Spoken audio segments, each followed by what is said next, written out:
Bonsoir, bonsoir peuple de Dieu, voici encore notre séance d'études bibliques. Mais nous ne pouvons pas avancer sans Dieu, parce qu'il dit, sans moi vous ne pouvez rien faire. Alors nous allons invoquer sa présence. Prions l'Éternel. Éternel Dieu Tout-Puissant, merci pour ta présence. Toi qui dis, sans toi nous ne pouvons rien faire. Nous voici, Père Seigneur, devant ta parole, Éternel Dieu qui est sainte. Nous voulons, Père Saint Seigneur, faire le partage de cette parole. Nous voulons faire l'étude biblique à travers, Père Saint Seigneur, ce que tu nous as mis, Père Saint, la sagesse et l'intelligence qui vient de toi. Parce que ta parole dit, en réalité, dans l'homme, c'est le souffle de vie qui donne à l'homme cette intelligence. Merci Dieu Tout-Puissant de nous avoir donné cette sagesse, Père Saint, de faire une étude biblique pour soutenir ton ministère, pour programmer, Père Seigneur, la bonne nouvelle. Nous te disons merci. Merci pour ta présence. Bénis toute personne qui va aussi visualiser cette vidéo et aussi bénis toute personne qui va entendre, Éternel Dieu, cette parole.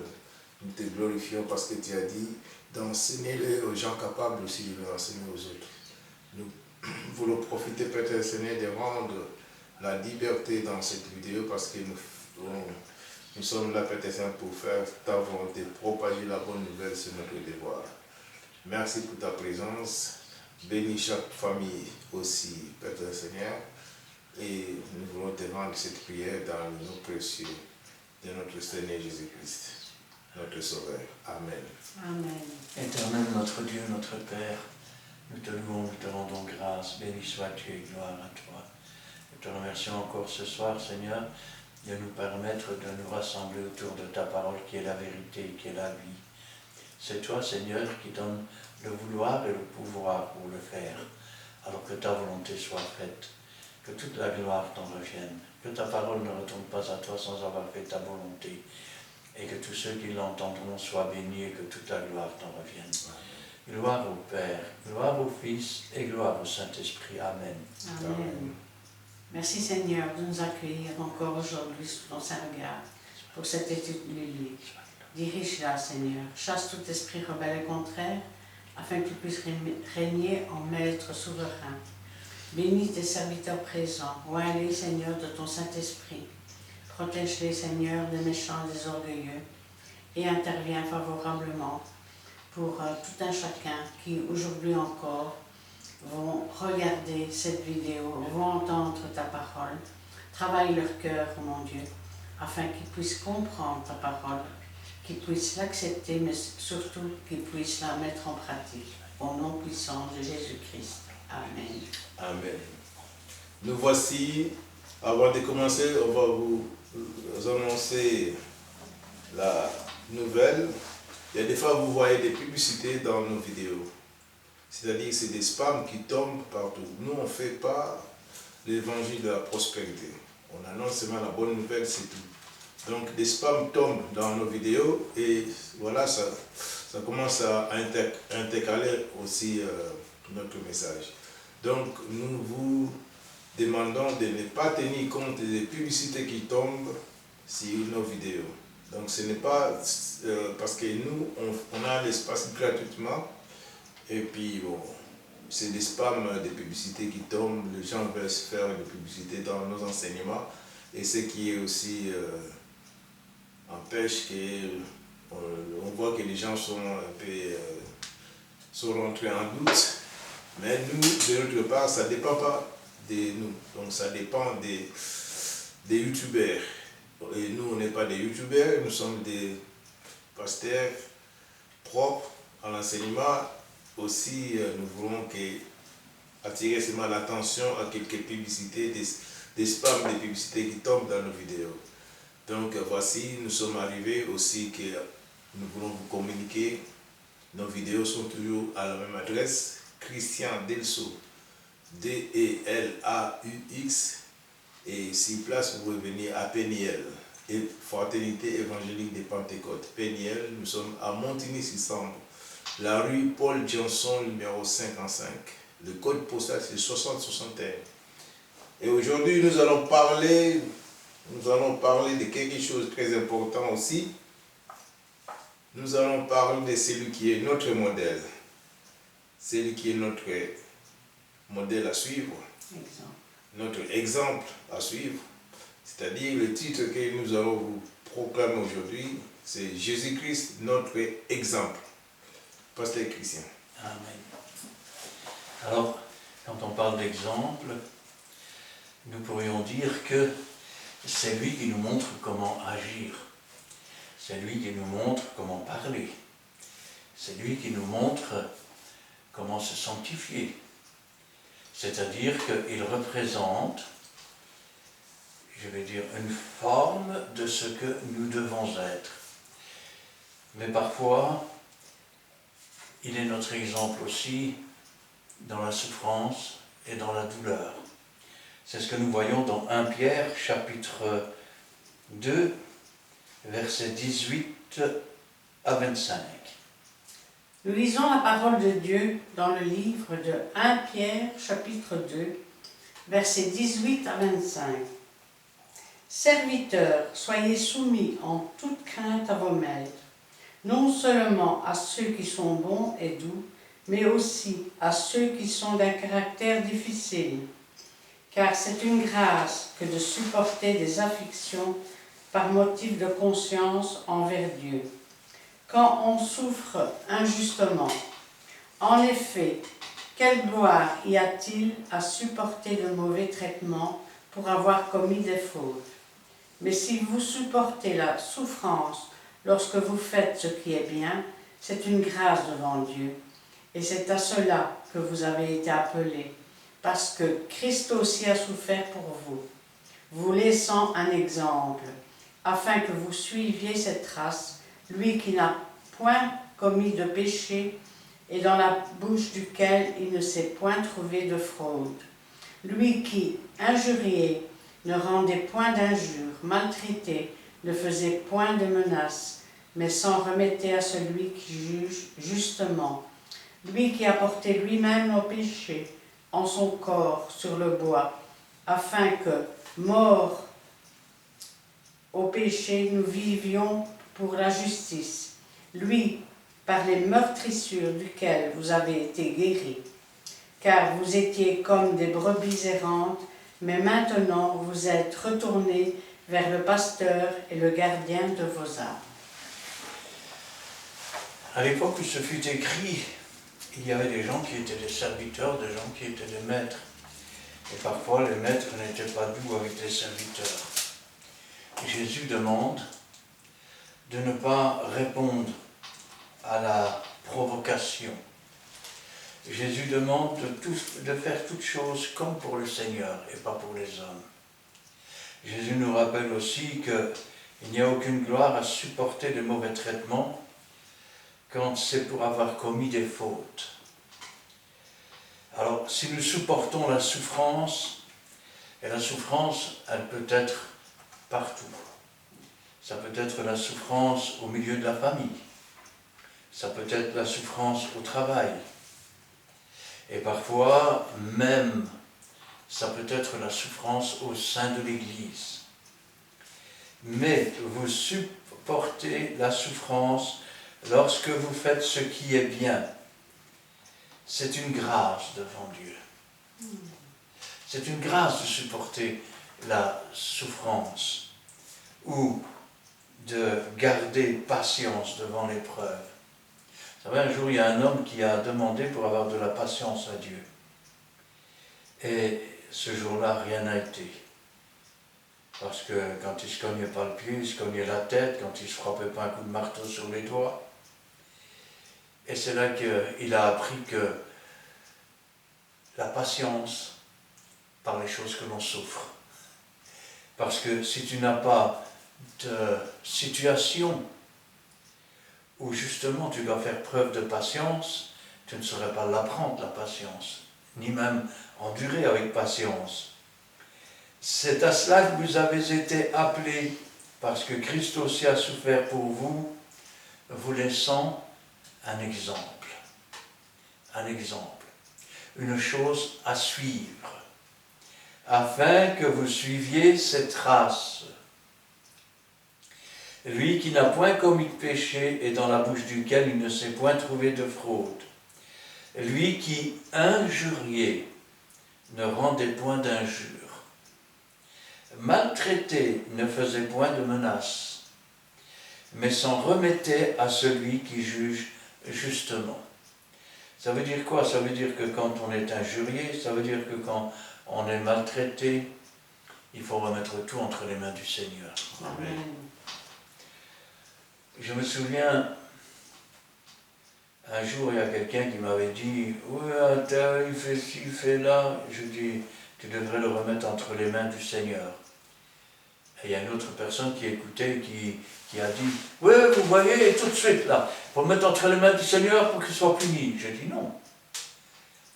Il faut le remettre entre les mains du Seigneur pour que le Seigneur change son cœur, change sa vie, et qu'ainsi il devienne un enfant de Dieu. Amen. Et qu'il n'y ait plus de litige. » Alors, lui qui n'a point commis de péché dans laquelle il ne s'est point trouvé de fraude, et lui qui injuriait ne rendait point d'injure, maltraité ne faisait point de menaces, mais s'en remettait à celui qui juge justement. Lui qui a porté lui-même nos péchés en son corps sur le bois, afin que, morts au péché, nous vivions pour la justice. Lui, par les meurtrissures duquel nous avons été guéris, car nous étions comme des brebis errantes, mais maintenant vous êtes retournés vers le pasteur, le gardien de vos âmes. Et rappelez-vous que le pasteur, c'est celui qui montre le chemin pour aller vers les verts pâturages. C'est celui qui conduit ses brebis au désert. Et donc, s'il se dirige au désert, nous devons aller au désert. Et il laisse les 99 autres là pour aller chercher celle qui est perdue. C'est lui qui nous reconduit à la bergerie. Ainsi donc, il est un exemple à suivre.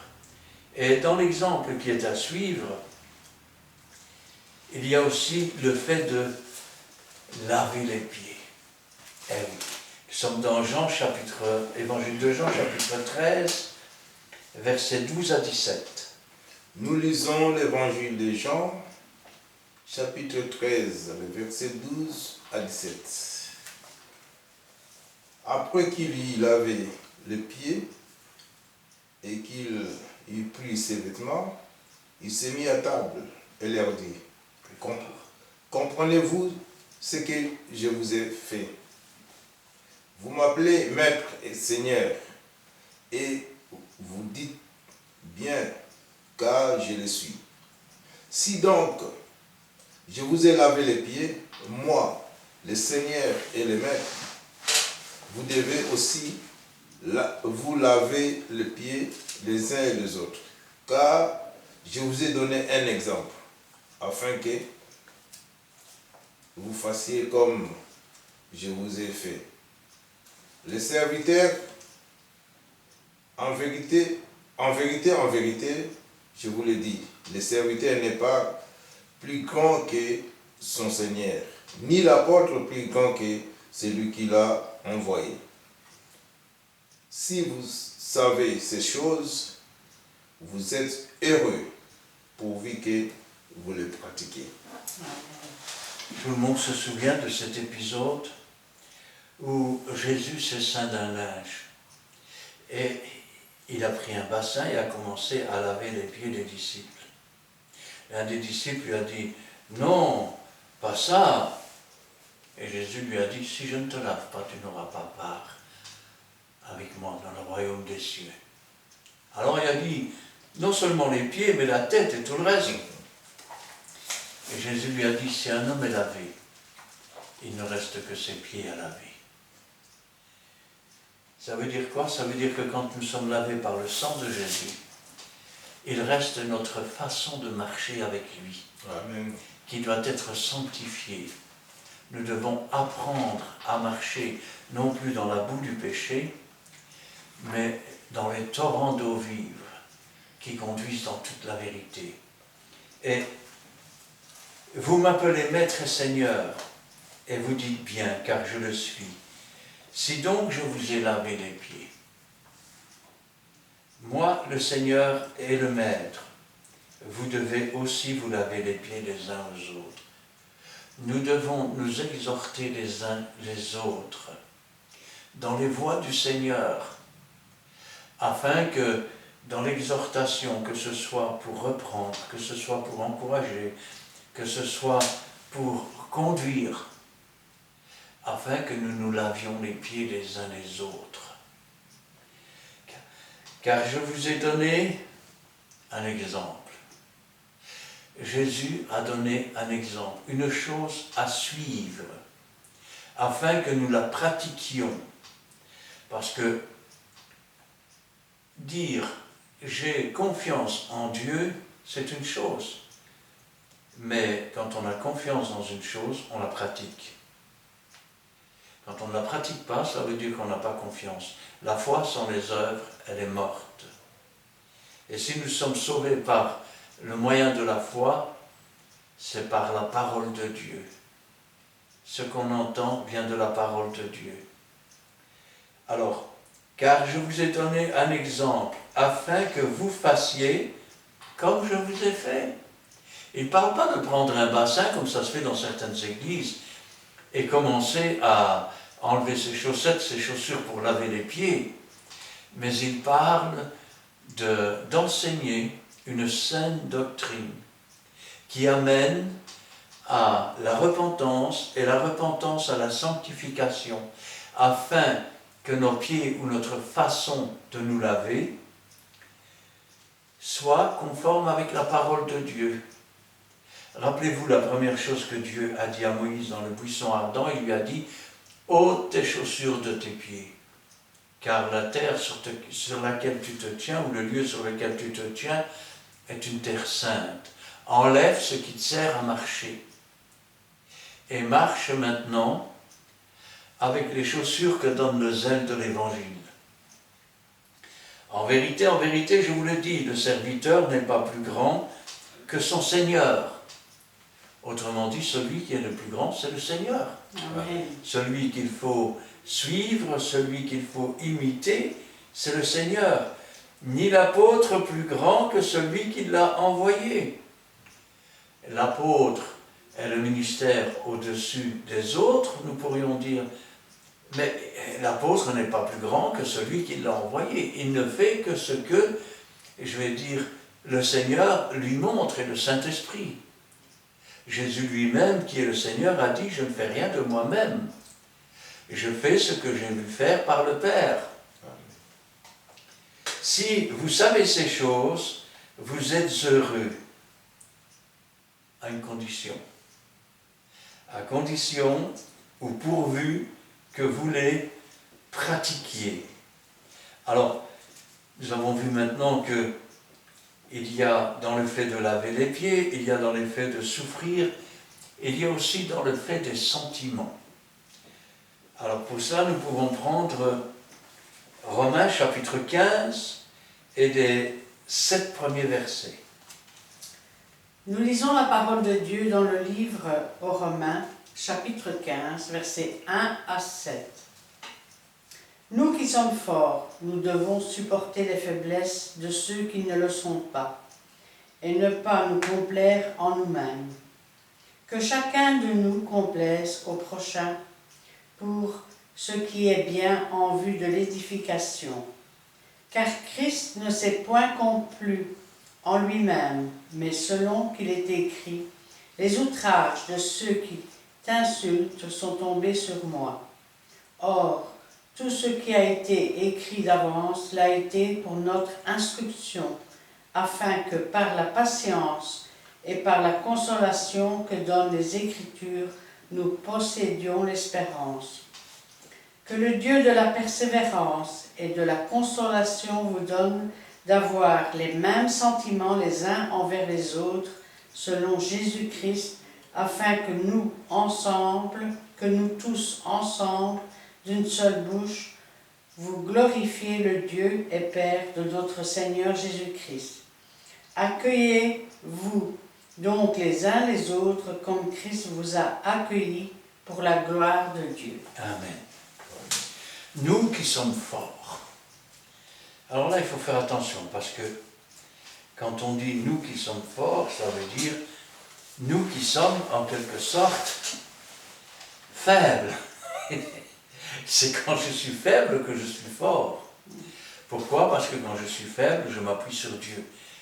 Et si Dieu est avec nous, qui sera contre nous? Nous sommes plus que vainqueurs. Amen. Ce n'est pas notre force, c'est la force de Dieu. Vous savez, il n'y a pas longtemps, je regardais une publicité où il y avait un homme qui a eu des titres pour ses muscles et qui disait « Tout ce que j'ai, je l'ai gagné avec mes bras ». Eh bien, quand on est un enfant de Dieu, ce que nous recevons, nous le recevons d'après la grâce de Dieu. Amen. Et pas par notre volonté ou notre force. Sans Dieu, nous ne sommes rien. Alors, nous qui sommes forts, c'est-à-dire nous qui sommes affermis dans les voies de Dieu, nous devons supporter les faiblesses. Ça veut dire que nous devons encourager ceux qui sont faibles. De ceux qui ne sont pas. Ça veut dire aussi que parfois ceux qui sont faibles, quelque part, comment est-ce que je peux expliquer cela? Nous outragent en quelque sorte. Et nous font subir. Et ne pas nous complaire en nous-mêmes. Et ne pas dire, celui-là, c'est n'importe quoi. Heureusement, moi je ne suis pas comme ça. Ne pas nous complaire en nous-mêmes. Que chacun de nous complaise au prochain pour ce qui est du bien en vue de l'édification.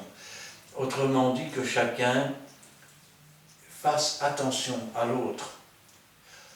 Il a des faiblesses, aidons-le à devenir fort. Afin qu'on ne se complaise pas en nous-mêmes, qu'on ne se contente pas en nous-mêmes, mais que l'on soit content d'agir pour les autres. C'est un commandement, aimez-vous les uns les autres comme Jésus-Christ vous a aidé, c'est un exemple. Au prochain, pour ce qui est du bien en vue de l'édification, car Christ ne s'est point complu en lui-même, mais selon qu'il est écrit, les outrages de ceux qui t'insultent sont tombés sur moi. Autrement dit, lui aussi a été outragé parfois. Quand des gens finalement se moquaient de Dieu ou insultaient Dieu. Or, tout ce qui a été écrit d'avance l'a été pour notre instruction. Ça veut dire que toute parole est bonne pour corriger, pour instruire, pour encourager, afin que par la patience et par la consolation que donnent les Écritures, la foi, elle vient de ce qu'on entend. Ce qu'on entend vient de la parole de Dieu. Quelle consolation nous donne-t-elle? Elle est empreinte de l'Esprit de Dieu, du grand consolateur, pour lequel Jésus a prié afin que nous le recevions. Nous possédions l'espérance. Vous savez ce que c'est que l'espérance? L'espérance, c'est quelqu'un qui fait des projets. Il espère. C'est quelqu'un qui attend quelque chose. C'est quelqu'un qui saisit par la foi ce que Dieu a préparé. Que le Dieu de la persévérance et de la consolation vous donne d'avoir les mêmes sentiments les uns envers les autres selon Jésus-Christ. Selon Jésus-Christ.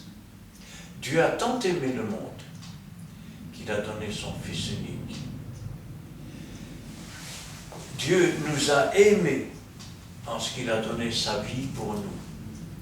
Et Dieu nous dit, aimez-vous les uns les autres, comme Christ nous a aimés. Amen. Envers les uns les autres, selon Jésus-Christ, afin que tous ensemble, une maison qui est divisée contre elle-même, elle ne peut pas subsister. Tous ensemble, d'une seule bouche, vous glorifiez le Dieu et Père de notre Seigneur Jésus-Christ. Accueillez-vous donc les uns les autres comme Christ vous a accueillis. Combien de fois j'ai vu parfois des chrétiens qui étaient chrétiens depuis 20 et 30 ans. Et puis vous aviez une nouvelle personne qui arrivait et ils ont oublié d'où ils sont sortis. Pourtant, il est dit, accueillez les esclaves, vous souvenant que vous-même vous avez été esclaves. Eh bien, non. Il aurait déjà fallu que ces personnes qui viennent d'arriver soient converties, parfaites. Accueillez-vous donc les uns les autres comme Christ vous a accueillis. Quand Jésus-Christ nous a accueillis, il s'est laissé trouver par nous qui ne le cherchions pas. Nous étions dans la boue du péché et malgré cela, il nous a aimés.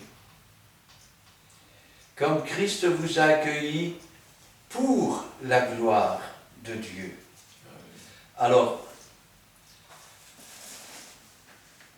considérez et imitez Christ. Nous sommes dans Philippiens. Non, Hébreux. Hébreux 3. Et on était auquel au 3 ? Oui. Ah oui, c'est vrai. Voilà, 4. Merci, chef. Alors, Hébreux chapitre 3, versets 1 à 3. Voilà. Nous sommes dans le livre des Hébreux, chapitre 3, les versets 1 à 3. Les 3 premiers versets, comme dit notre pasteur. C'est pourquoi, frères saints, qui avaient part à la vocation céleste, considérez l'apôtre et les souverains sacrificateurs de la foi que nous professons. Jésus-Christ qui a été fidèle à celui qui l'a établi, comme fit Moïse dans toute sa maison. Car il a été jugé digne de gloire, d'autant supérieure à celle de Moïse, que celui qui a construit une maison a plus d'honneur que la maison même. Amen. C'est pourquoi, frères saints, qui avaient part à la vocation. Mon frère parlait tout à l'heure des publicités. Alors, pourquoi nous mettons les vidéos sur YouTube? D'abord pour propager la parole de Dieu. Ensuite, nous ne gagnons rien avec ça, nous le faisons gratuitement. Et nous sommes contents que nous pouvons les mettre gratuitement sur Internet. Je suppose que c'est pour ça qu'ils mettent des publicités, parce que ça doit coûter quand même de l'argent. Bien que nous n'y soyons pour rien. C'est pourquoi, frères saints, qui avaient part à la vocation.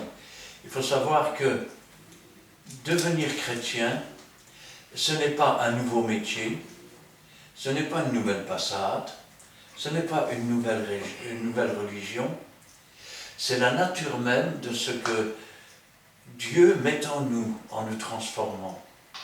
C'est ce que nous sommes vraiment. Et qui avait part à la vocation, c'est une vocation. C'est-à-dire c'est un appel de Dieu. Amen. Auquel nous répondons. Mais ce n'est pas une vocation ordinaire, c'est une vocation céleste. Considérez l'apôtre. Considérez les apôtres, les véritables apôtres, je parle. Et le souverain sacrificateur de la foi que nous professons. Considérez l'un et l'autre. Jésus, qui a été fidèle. De quoi, qu'est-ce qu'on nous dit en fait? On nous dit que Jésus, c'est l'apôtre des apôtres. Jésus, c'est le prophète des prophètes. Jésus, c'est le docteur des docteurs. Jésus qui a été fidèle à celui qui l'a établi, comme le fut Moïse dans toute sa maison. Il dit, Moïse, en son temps, a été fidèle dans les choses sur lesquelles il a été établi par Christ, selon le modèle de Christ. Rappelez-vous que même le tabernacle, il l'a fait suivant le modèle qu'il avait vu au ciel. Ça veut dire qu'il est l'imitateur de celui qui l'a envoyé. Il est celui qui, je vais dire, retranscrit les choses qu'il reçoit. Établi comme le fit Moïse dans toute sa maison, car il a été jugé digne d'une gloire d'autant supérieure à celle de Moïse, que celui qui a construit une maison a plus d'honneur que la maison elle-même. Ça veut dire quoi? Ça veut dire que Moïse fait partie de la maison de Dieu. Ce n'est pas dévaloriser Moïse que nous faisons. Rappelez-vous que quand Dieu a parlé de la venue de Jésus, il a dit « Je susciterai un prophète comme toi. » Comme toi. C'est-à-dire un prophète qui sera à la ressemblance de ce que tu as fait toi-même, étant donné que tu as fait à la ressemblance ce que moi je t'ai ordonné de faire. C'est ainsi que nous ne sortons pas d'Égypte, comme il a fait sortir le peuple d'Égypte, mais Jésus nous fait sortir du péché, du monde et du désert de ce monde. Il n'immole pas un agneau pour que le sang couvre les poteaux et les linteaux des portes de nos maisons, pour que la mort passe outre, car Pâques signifie passer outre dans le sens d'épargner. Non, il est l'agneau qui ôte le péché du monde, et c'est son sang qui est versé pour effacer nos péchés, nos transgressions, et ainsi faire de nous des enfants de Dieu. Moïse était établi sur la maison, celui qui construit la maison, c'est Jésus. Il est plus qu'un homme. Il est le Fils de Dieu, il est Dieu le Fils. Car il a été jugé digne d'une gloire d'autant supérieure à celle que Moïse, que celui qui a construit la maison a plus d'honneur que la maison d'elle-même. Ce que je dis, c'est que beaucoup de gens font de Moïse une idole, mais Moïse est un serviteur. Rappelez-vous ce que diront les apôtres qui sont considérés comme des saints. Qu'est-ce que Pierre, qu'est-ce que Paul? Des ouvriers par les moyens desquels vous avez cru. L'un sème, l'autre arrose. Mais celui qui est quelque chose, c'est celui qui fait croître. Et celui qui fait croître, c'est celui à qui appartient la maison. Ainsi donc, il doit recevoir plus d'honneur que la maison elle-même. Pour ça, il faut apprendre aussi à nous dépouiller du vieil homme. Et là, nous sommes dans Philippiens, chapitre 2, versets 5 à 11. Nous lisons la parole de Dieu dans le livre de Philippiens, chapitre 2, versets 5 à 11. Ayez en vous les sentiments qui étaient en Jésus-Christ, lequel, existant en forme de Dieu, n'a point regardé comme une proie à arracher d'être égal avec Dieu, mais s'est dépouillé lui-même en prenant une forme de serviteur, en devenant semblable aux hommes, et après s'être trouvé dans la situation d'un homme, il s'est humilié lui-même, se rendant obéissant jusqu'à la mort, même jusqu'à la mort de la croix. C'est pourquoi aussi Dieu l'a souverainement élevé et lui a donné le nom qui est au-dessus de tout nom, afin qu'au nom de Jésus, tout genou fléchisse dans les cieux, sur la terre et sous la terre, et que toute langue confesse que Jésus-Christ est Seigneur, à la gloire de Dieu le Père. Amen. Ayez en vous les sentiments qui étaient en Jésus-Christ. Imitez. Mais il faut encore faire attention, parce que quand on dit imiter les sentiments, on ne parle pas de faire semblant. On parle d'avoir en nous les sentiments qui étaient en Jésus-Christ. Ce sentiment qui est un sentiment à la fois de pardon, et quand on dit de pardon, c'est-à-dire de miséricorde, pardon aux coupables. Un sentiment d'amour, aimer son prochain comme soi-même, lequel, existant en forme de Dieu, lui n'était pas simplement un homme, il était Dieu. N'a point regardé comme une proie à arracher d'être égal avec Dieu. De quoi parle-t-il? Alors, je vais vous expliquer une chose. Tout ce qui est arrivé jusqu'à la venue de Jésus pour effacer nos péchés est dû à l'orgueil. L'orgueil d'un ange déchu qui a voulu prendre la place de Dieu et être Dieu.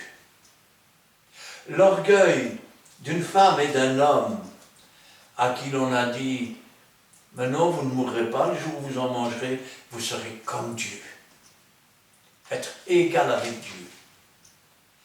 Et parce que tout cela a été fait dans l'illégalité, dans la désobéissance, dans la transgression, l'homme est devenu l'homme animal. Et la bonne nouvelle, c'est qu'il est possible d'être égal avec Dieu. Mais égal cette fois, non pas dans l'illégalité, mais dans les promesses de Dieu. Quand il dit « celui qui est parvenu à la connaissance de la parole de Dieu », il l'appelle Dieu avec un petit « d ». Quand Jésus dit « vous ferez les choses que j'ai faites et vous en ferez de plus grandes », il dit « c'est être égal ». Beaucoup de gens vous diront « on ne peut pas être égal avec Jésus ». Tout disciple accompli est semblable à son maître. Amen. Mais pour pouvoir être égal à Jésus, il faut ne pas se regarder en forme de Dieu, mais devenir humble. Car Dieu élève les humbles et abaisse les orgueilleux. Être humble, c'est-à-dire être soumis. Prendre pour exemple celui qui est, qui était et qui vient. Mais c'est dépouiller lui-même. On pourrait dire, nous dépouiller de la vieille nature.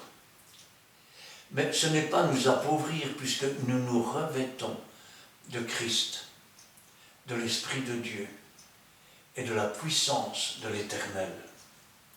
Mais se dépouiller lui-même en prenant une forme de serviteur, en devenant semblable aux hommes, ayant paru comme un simple homme. Ça veut dire quoi? Ça veut dire qu'il faut, comme Jésus le faisait, se faire tout avec tous. C'est-à-dire que si l'on rencontre quelqu'un qui est un inconverti, il ne faut pas commencer à lui parler comme un converti de 50 ans, il ne va rien comprendre, il va dire, il va dans une secte celui-là. Il faut parler avec son langage. Vous savez, combien de fois j'ai vu des réunions où vous aviez des pasteurs qui étaient très instruits, qui connaissaient parfaitement les grands auteurs et tout ce que vous pouvez imaginer. Et quand vous posez la question à la fin de la réunion à quelques chrétiens, pour avoir, je vais dire quelque part, une idée, et vous leur disiez, qu'est-ce que vous pensez du message d'aujourd'hui? Ah, c'était magnifique, c'était... Ah bon, et de quoi il a parlé? Je ne sais pas, je n'ai pas compris, mais c'était beau. Ça ne sert à rien. Vous savez, c'est un peu comme ces hommes politiques qui, parfois, pour noyer le poisson, font des discours avec des mots savants, une proverbiale incompréhensible pour le commun des mortels, et les gens disent « Oh, t'as vu comment il parle bien, ce mec ?» Mais si vous lui demandez ce qu'il a dit, il ne comprend rien. Ça veut dire qu'il faut savoir s'abaisser, il faut savoir se mettre au niveau de tout le monde. Avec un ch'ti, il faut parler ch'ti. Avec quelqu'un qui est dans la rue, il faut parler comme quelqu'un de la rue. Avec un savant, il faut parler comme un savant. Il faut se faire tout pour tous. Ainsi, ayant paru comme un simple homme, il s'est humilié lui-même, se rendant obéissant. L'obéissance. On ne parle pas d'une soumission esclavagiste. On parle de la soumission en réponse à l'amour que Dieu nous donne chaque jour. En réponse aux œuvres que Dieu nous met à cœur de faire et qui nous réjouissent. Se rendant obéissant jusqu'à la mort même, jusqu'à la mort de la croix. C'est pourquoi aussi Dieu l'a souverainement élevé. Ça veut dire quoi? Ça veut dire que nous devons nous rendre obéissants jusqu'à la mort même du vieil homme. Rappelez-vous que si une semence qui est tombée en terre ne meurt pas, elle ne peut pas pousser, elle ne peut pas porter du fruit.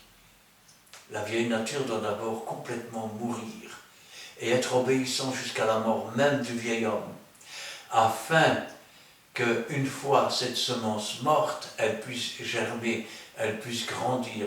Elle peut être la plus petite des graines, comme la graine de sénévé qui est la graine de moutarde. Mais lorsqu'elle a poussé, elle devient un arbrisseau. Et ce sont les oiseaux du ciel, c'est une image.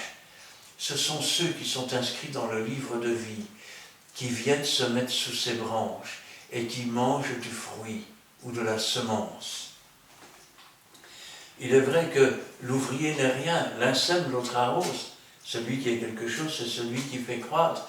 Mais ce n'est pas une raison parce que celui qui fait croître est quelque chose que nous devons, nous, ne rien faire, nous asseoir et dire « bon, les autres n'ont qu'à le faire ».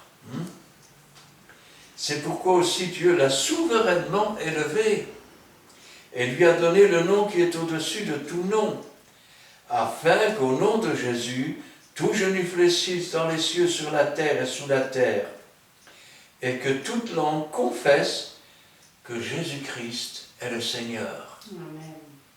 Et le Seigneur, c'est celui qui ordonne, c'est celui qui est le maître, c'est celui qui décide, et nous devons entrer dans l'imitation de ce qu'il est, afin de lui plaire aussi. Toute langue confesse que Jésus-Christ est Seigneur, mais pas à sa propre gloire, mais à la gloire du Père qui l'a envoyé. Alors, marcher dans l'amour, c'est aussi dans l'imitation de Christ. Nous sommes dans Éphésiens, chapitre 5 et les 2 premiers versets. Éphésiens chapitre 5, les 2 premiers versets. Devenez donc les imitateurs de Dieu comme les enfants bien-aimés, et marchez dans la charité à l'exemple de Christ qui nous a aimés et s'est livré lui-même à Dieu pour nous. Il s'est livré à Dieu pour nous comme une offrande et un sacrifice de bonne odeur. Amen. Devenez donc imitateurs de Dieu. Ça veut dire qu'il faut imiter.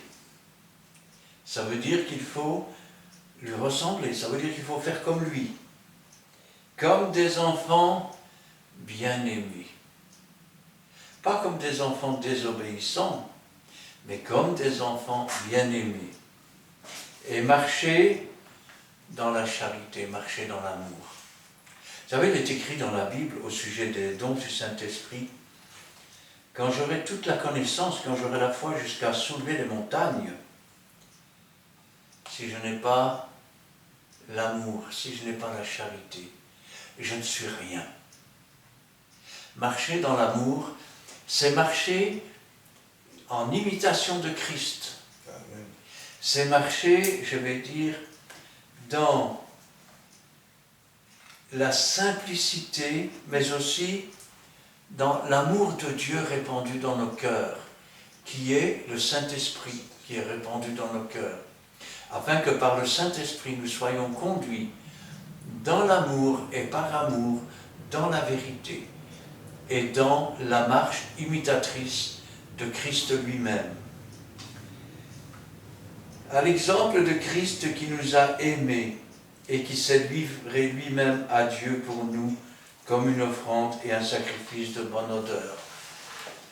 Se livrer à Christ, ce n'est pas rester chez soi et dire « je crois mais je ne pratique pas ». Laissez-moi vous dire qu'un boulanger qui ne fait pas de pain, ce n'est pas un boulanger. C'est un vantard. Alors, si Christ nous a aimés jusqu'à donner sa vie pour nous, nous, en tant qu'enfants de Dieu, nous devons entrer dans l'imitation. Jésus a dit, allez par toutes les nations, faites des disciples, baptisez-les au nom du Père, du Fils et du Saint-Esprit. Enseignez-leur tout ce que je vous ai enseigné. Autrement dit, faites, imitez-moi dans l'enseignement. Même si dans beaucoup d'églises aujourd'hui, ce n'est plus la voie de Christ qu'on enseigne, c'est la voie d'une religion et d'un mouvement. Enseignez-leur ce que je vous ai enseigné. Imitez-moi dans les paroles, imitez-moi dans les actions. Vous ferez ce que j'ai fait, vous ferez de choses plus grandes. Qui s'est livré lui-même à Dieu, livrez-vous à Dieu. Vous savez, c'est un culte raisonnable que de se déposer sur l'autel de Dieu et de s'offrir soi-même, afin que Dieu nous saisisse, qu'il fasse de nous un instrument et qu'il nous conduise à l'imitation ou à la ressemblance de Christ. À Dieu pour nous, comme une offrande et un sacrifice de bonne odeur. Il s'est offert à Dieu pour nous. Et nous offrir à Dieu, c'est un sacrifice qui est raisonnable. Alors,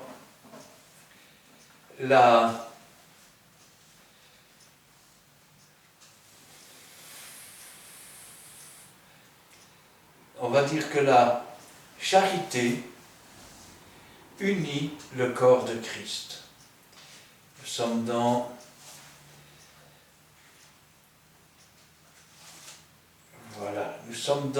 Colossiens chapitre 3, versets 12 à 14.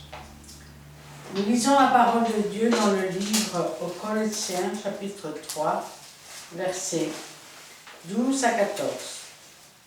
Ainsi donc, comme des élus de Dieu, saints et bien-aimés, revêtez-vous d'entrailles de miséricorde, de bonté, d'humilité, de douceur, de patience.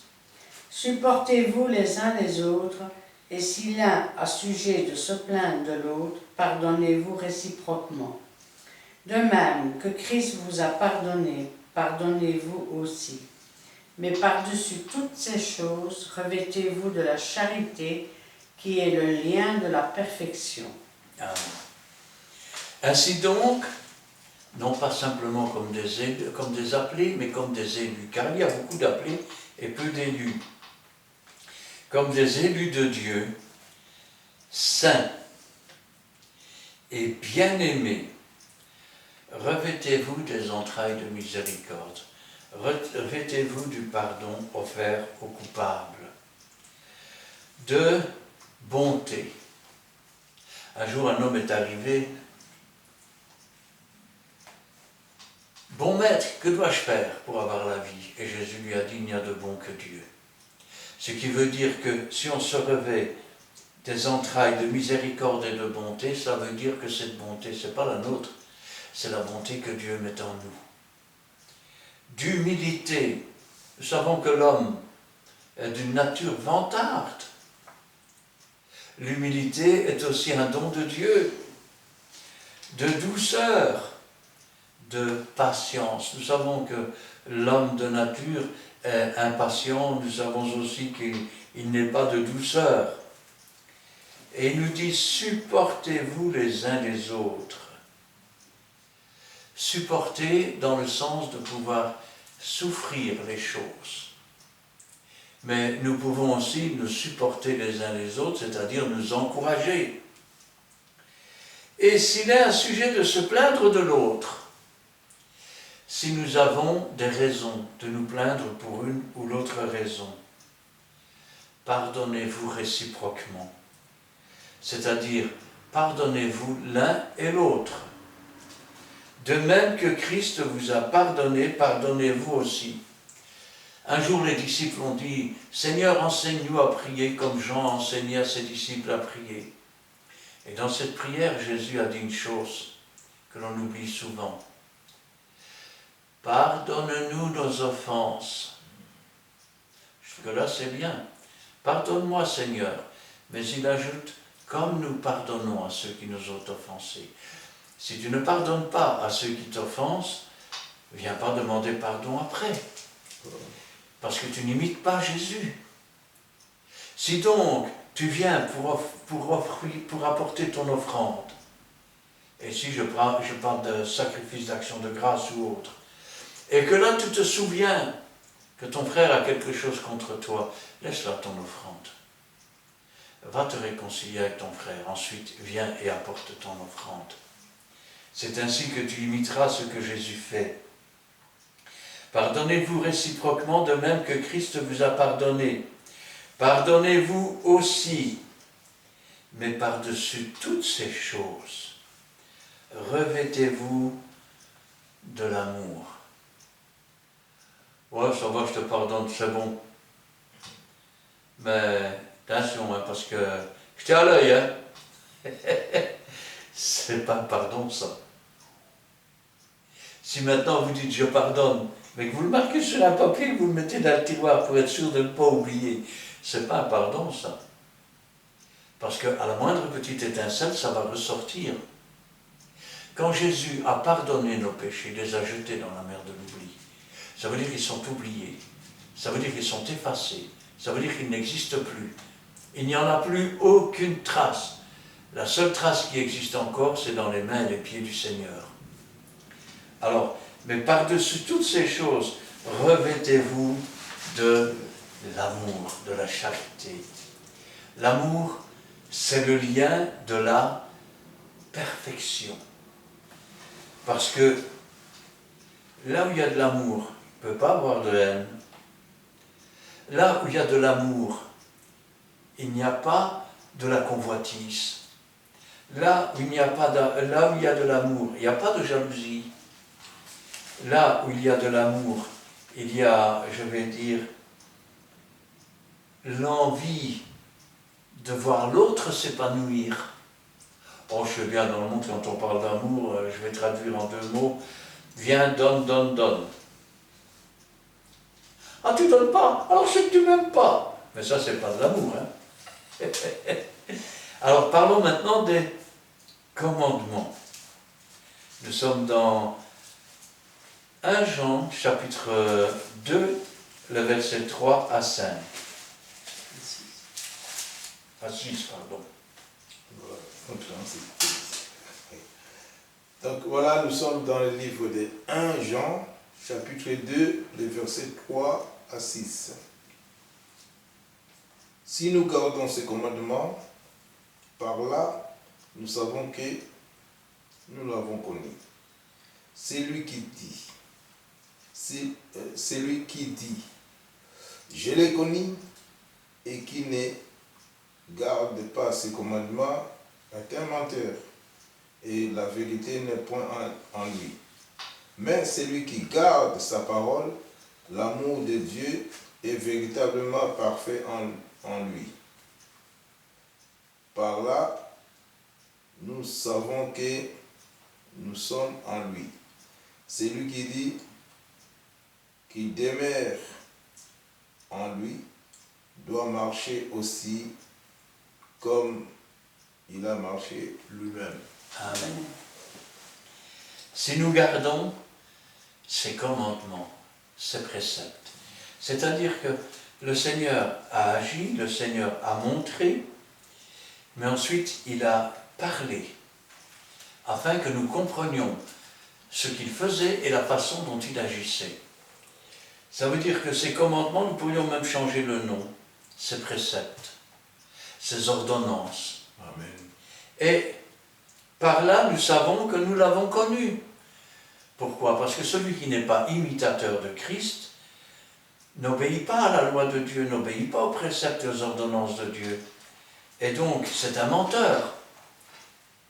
Celui qui dit « j'aime Dieu que je ne vois pas et j'aime pas mon frère que je vois », c'est un menteur. Comment peut-il aimer haïr son frère qu'il voit et aimer Dieu qui ne voit pas? C'est pas possible, ça. Alors, si nous gardons ces commandements, par là, nous savons que nous l'avons connu. Amen. Connaître Jésus, ça veut dire aussi avoir une relation avec Jésus. Jésus n'a pas de relation avec les gens qui ne sont pas imitateurs ou avec les gens qui ne font pas comme Jésus. Parce que justement, s'ils ne font pas comme Jésus, ils font comme qui? C'est la bonne question, ça. Il n'y en a que deux dans le monde. Ou tu fais comme Jésus, ou tu fais comme le malin. Alors, celui qui dit « Je l'ai connu » et qui ne garde pas ses commandements est un menteur. Et le père du mensonge, c'est le diable. Et la vérité n'est pas en lui. Jésus a dit « Je suis le chemin, la vérité et la vie ». Ça veut dire qu'il ne connaît pas Jésus. Mais celui qui garde sa parole, celui qui garde sa parole, l'amour de Dieu est véritablement parfait en lui. Il aime Dieu et il ne veut pas mentir. Parce que aimer la vérité, ce n'est pas aimer le mensonge. Par là, nous savons que nous sommes en lui. C'est par la parole de Dieu. Parce que tout ce qui a été fait par elle. Rien de ce qui a été fait n'a été fait sans elle. Nous devons donc non seulement la connaître et obéir, mais être les imitateurs de Jésus qui était parfait en parole et en acte. Celui qui dit qu'il demeure en lui doit marcher aussi comme il a marché lui-même, en parfait imitateur. Ça veut dire aussi suivre Jésus. Amen. Et là, nous sommes dans l'Évangile de Jean, chapitre 12, versets 24 à 26. Nous lisons la parole de Dieu dans le livre de Jean, chapitre 12, versets 24 à 26. En vérité, je vous le dis, si le grain de blé qui est tombé en terre ne meurt, il reste seul. Mais s'il meurt, il porte beaucoup de fruits. Celui qui aime sa vie la perdra, et celui qui est sa vie dans ce monde la conservera pour la vie éternelle.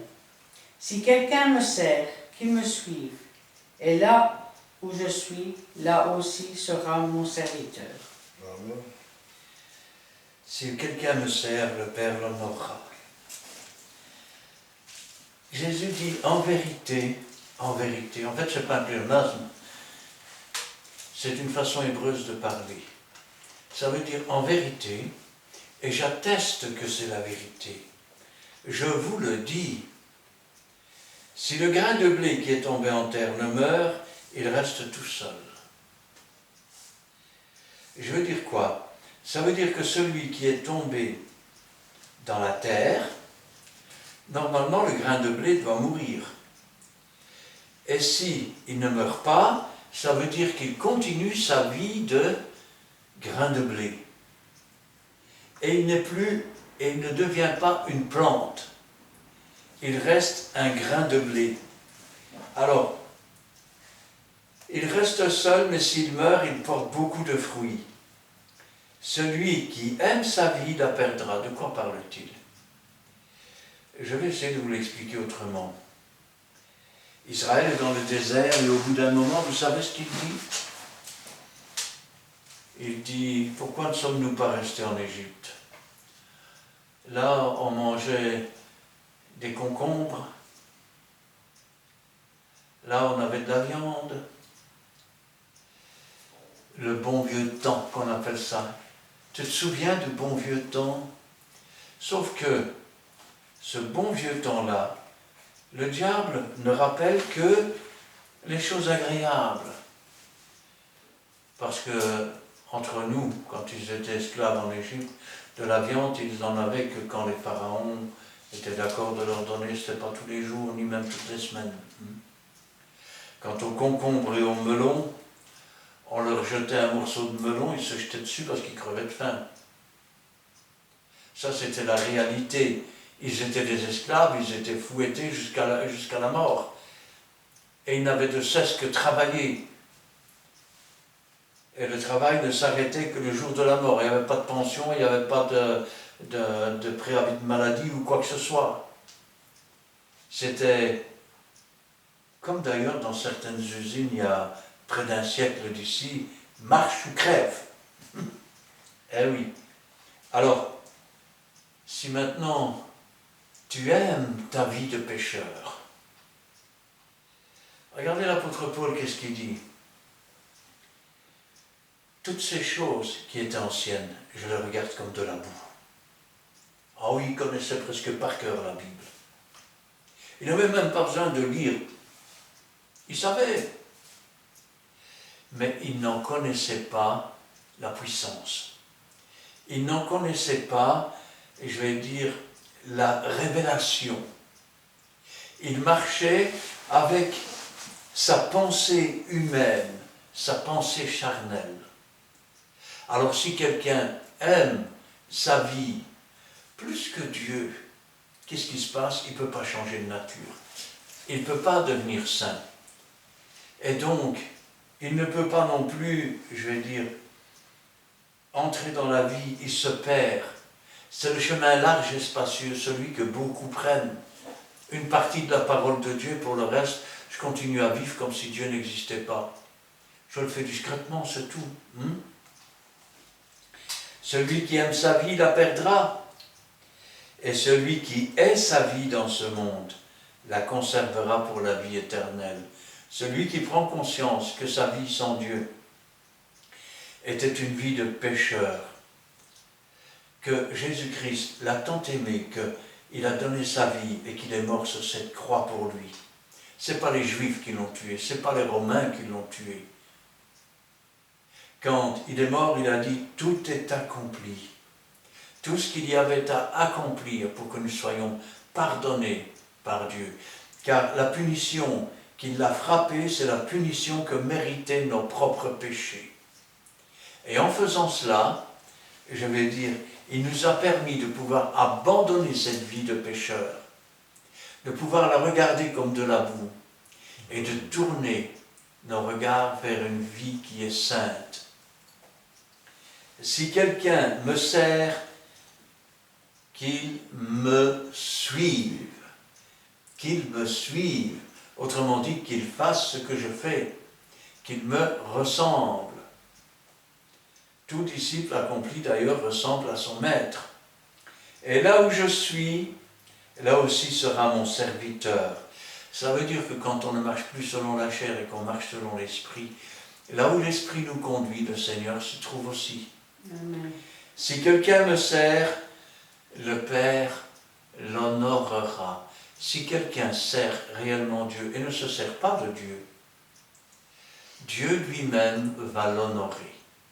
Et quand je pense à cela, je dis c'est quand même quelque chose de magnifique. Mais pour honorer Dieu, il faut aussi se mettre au travail, non? Alors, nous pouvons terminer avec Matthieu, chapitre 11, versets 25 à 30.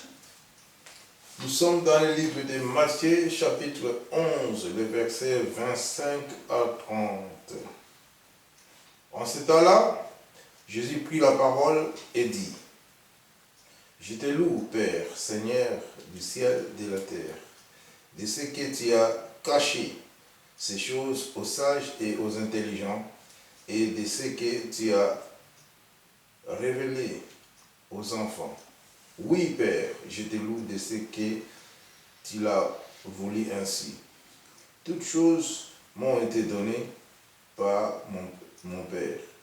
Et personne ne connaît le Fils si ce n'est le Père.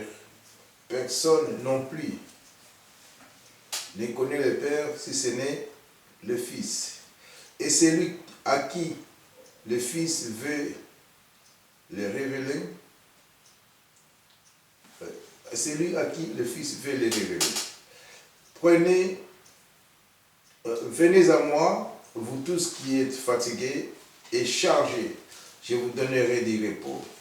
Prenez mon joug sur vous et recevez mes instructions, car je suis doux et humble du cœur, et vous trouverez du repos pour vos âmes. Car mon joug est doux et mon fardeau léger. Amen. Amen. En ce temps-là, Jésus prit la parole et dit : Je te loue, Père, Seigneur du ciel et de la terre, de ce que tu as caché ces choses aux sages et aux intelligents. Il est vrai que la sagesse de ce monde est une folie devant Dieu. Et la sagesse de Dieu est souvent une folie pour ce monde. Et de ce que tu as révélé aux enfants.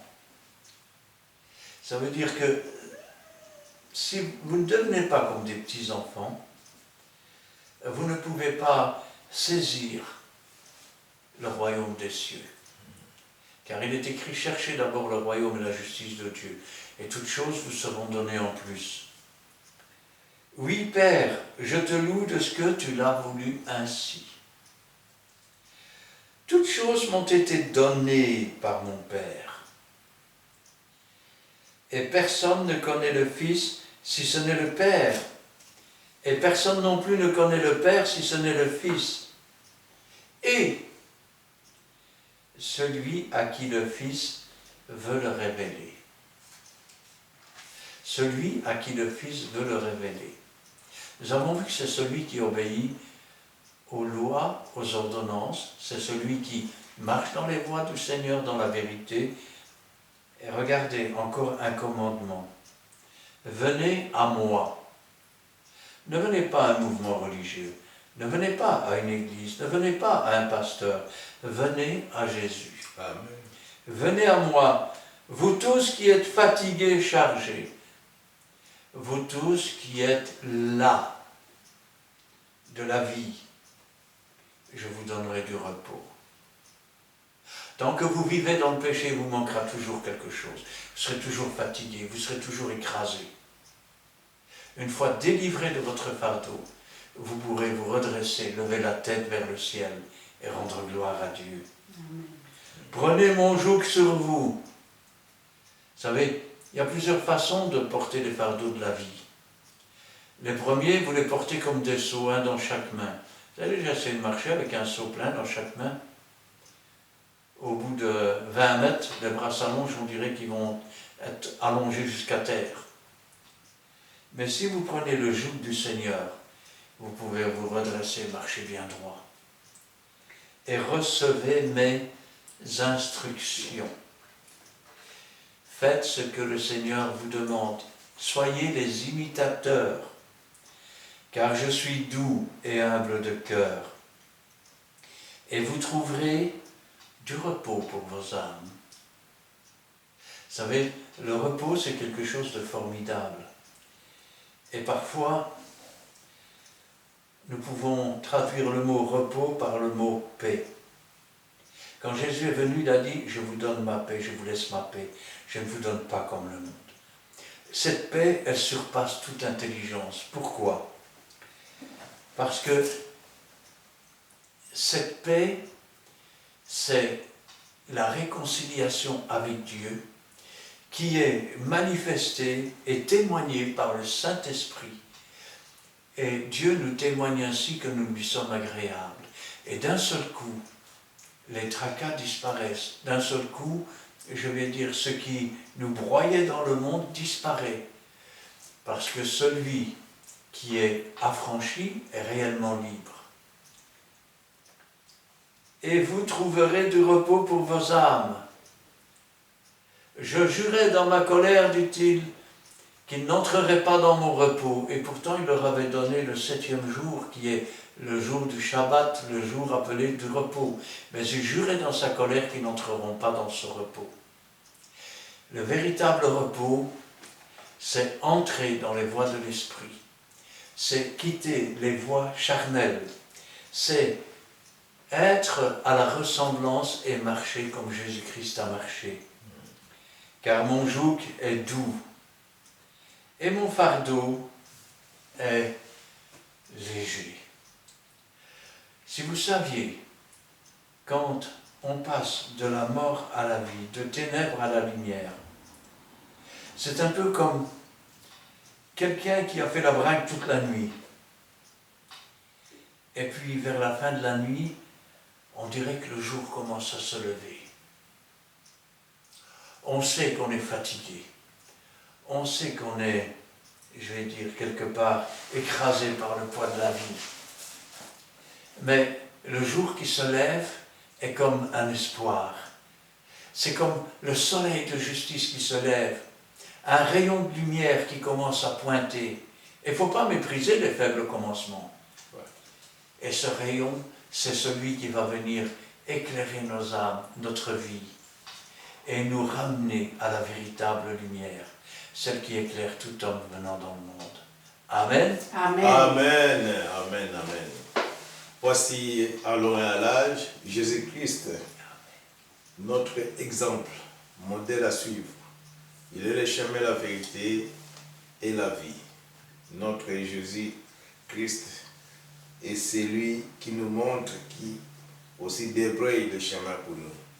Donc voici en long et à l'âge, on vous laisse regarder cette vidéo. Si vous voyez des publicités, il faut passer des publicités. Ce n'est pas à notre bon vouloir, mais c'est les youtubeurs qui nous lancent encore des spams publicitaires.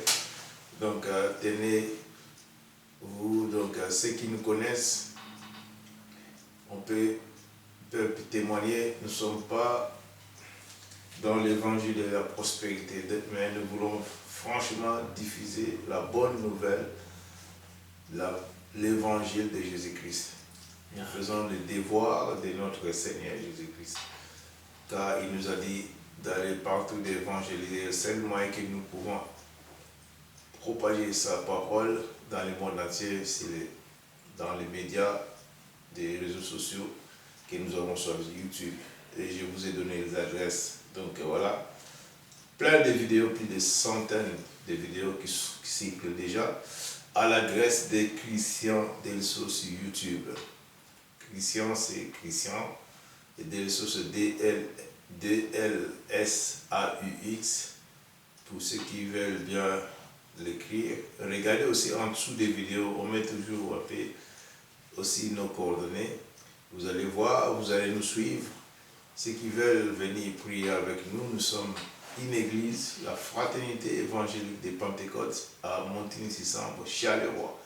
C'est la rue Paul Janson, numéro 55, code postal 6061.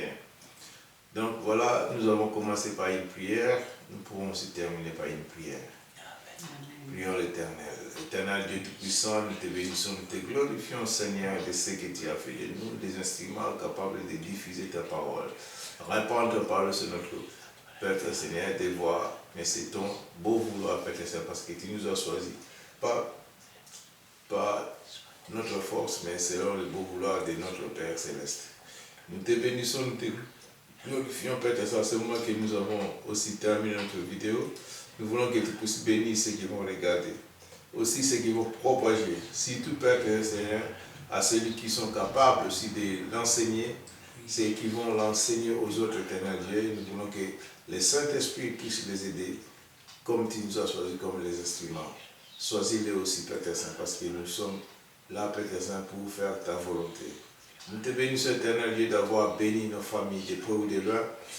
Ni ta main n'est pas courte, Éternel Dieu, pour sauver. C'est pour cela, Éternel Dieu, nous confirmons ta parole, Père Saint, tes oreilles ne sont pas sourdes non plus pour exaucer nos prières. Merci Dieu Tout-Puissant de ce que tu as exaucé nos prières et que tu as soutenu aussi ce ministère. Nous voulons te dire merci d'avoir planifié notre chemin de retour. Protège-nous comme une poule protège ses poussins. Sous tes ailes, Père Saint, nous sommes protégés. Que tes anges campent.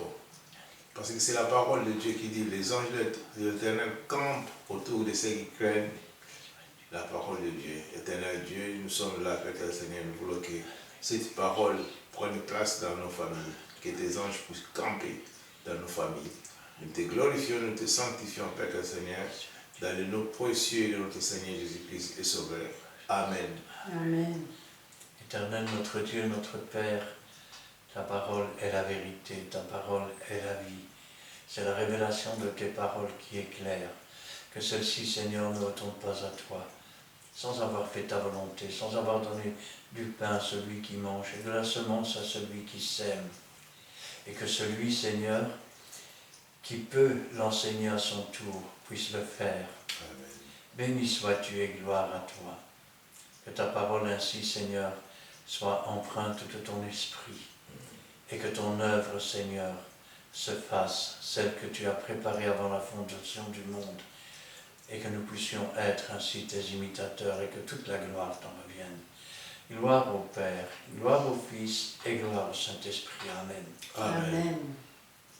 Merci Éternel Tout-Puissant pour ce moment béni passé avec toi, pour cette étude biblique que nous venons d'entendre. Merci pour la révélation de tes paroles par ton Saint-Esprit, car ta parole est vraie, elle est une lampe sur notre sentier.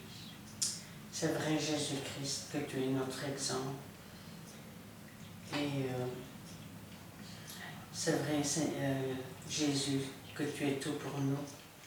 Et nul ne vient au Père que par toi. Agis aussi dans le cœur de tout un chacun qui encore aujourd'hui te sont fidèles. Et ils te sont fidèles à travers ces vidéos bibliques qui sont visionnées à chaque réunion. Travaille leur cœur en Dieu Tout-Puissant, afin, Seigneur, qu'ils t'acceptent comme sauveur et maître. Fortifie-les, Seigneur, et garde-les dans ta main puissante. Sois leur force, ô Jésus-Christ, sois leur exemple à jamais. Merci, ô Dieu Tout-Puissant, pour tout ce que tu feras. Dans le beau nom de Jésus-Christ. Amen. Amen. Voici, on se répète, vaut mieux la fin d'une chose que son commencement. Nous sommes arrivés à la fin et on vous laisse le temps de regarder Jésus-Christ, notre exemple. Et poser des questions, n'hésitez pas. Donc nous sommes là, nous vous suivons, comme vous aussi vous avez besoin de nous. Nous aussi, nous avons besoin de vous. On se complète. Regardez dans la famille, partagez, et ça va nous faire aussi la motivation, parce que la joie de l'Éternel sera notre force. Quand vous allez poser des questions, la force viendra pour encore faire de vos questions un autre sujet. Et aujourd'hui, on vous dit Jésus-Christ, notre exemple à suivre.